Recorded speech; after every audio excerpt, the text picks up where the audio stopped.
പ്രിയപ്പെട്ട പ്രവാസി സുഹൃത്തുക്കളെ, നമ്മൾ പലപ്പോഴും ചിന്തിച്ചുകൊണ്ടിരിക്കുന്നത് നമുക്ക് പല കാര്യങ്ങളും നടക്കുന്നില്ല, അല്ലെങ്കിൽ ഇതൊന്നും ശരിയാകുന്നില്ല എന്നുള്ള കാര്യങ്ങളെക്കുറിച്ചാണ് നമ്മൾ എപ്പോഴും ചിന്തിക്കുന്നത്. പക്ഷെ ഒരു ദിവസം പല കാര്യങ്ങളും നമ്മുടെ ജീവിതത്തിൽ നല്ല കാര്യങ്ങൾ നടക്കുന്നുണ്ട്, പക്ഷെ നമ്മളതൊന്നും തിരിച്ചറിയുന്നില്ല, അല്ലെങ്കിൽ നമ്മളത് മനസ്സിലാക്കുന്നില്ല എന്നുള്ളതാണ്.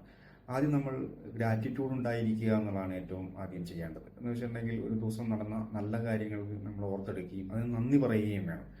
അപ്പോൾ ഇങ്ങനെ ചെയ്യുന്നത് വഴി നമ്മുടെ ജീവിതത്തിൽ ഒത്തിരി മാറ്റങ്ങൾ ഉണ്ടാക്കുകയും ഒത്തിരി പോസിറ്റീവ് കാര്യങ്ങൾ നമ്മുടെ ജീവിതത്തിൽ സംഭവിക്കുകയും ചെയ്യും. ഇതിന് ആദ്യം ചെയ്യേണ്ടത്, നിങ്ങൾ വൈകുന്നേരം കിടക്കുന്നതിന് മുമ്പ് നിങ്ങളുടെ ജീവിതത്തിൽ നടന്ന നല്ല ഒരു 5 കാര്യങ്ങളെക്കുറിച്ച് എഴുതുക എന്നുള്ളതാണ്. ചിലപ്പോൾ നിങ്ങൾക്ക് സുരക്ഷിതമായി കമ്പനിയിൽ ജോലിക്ക് എത്തിയതായിരിക്കാം, പുറത്തു നിന്ന് ഭക്ഷണം കഴിച്ചിട്ടായിരിക്കാം, നമ്മൾ പൈസ കൊടുത്തിട്ടായിരിക്കും ഭക്ഷണം കഴിക്കുന്നത്, എങ്കിലും ആ നല്ല ഭക്ഷണം കഴിക്കാൻ എനിക്ക് കഴിഞ്ഞതിന് നന്ദി, എനിക്ക് ഇന്ന് സുരക്ഷിതമായി കമ്പനിയിലെത്തി ജോലി ചെയ്യാൻ കഴിഞ്ഞതിന് നന്ദി, അങ്ങനെ തുടങ്ങിയ നിരവധി ഒരു ചെറിയ ചെറിയ 5 കാര്യങ്ങൾ ദിവസം എഴുതിയാൽ, ഒരു 30 ദിവസം എഴുതിയിട്ടുണ്ടെങ്കിൽ നിങ്ങളുടെ ജീവിതത്തിൽ അത്ഭുതകരമായിട്ടുള്ള മാറ്റങ്ങൾ സംഭവിക്കും.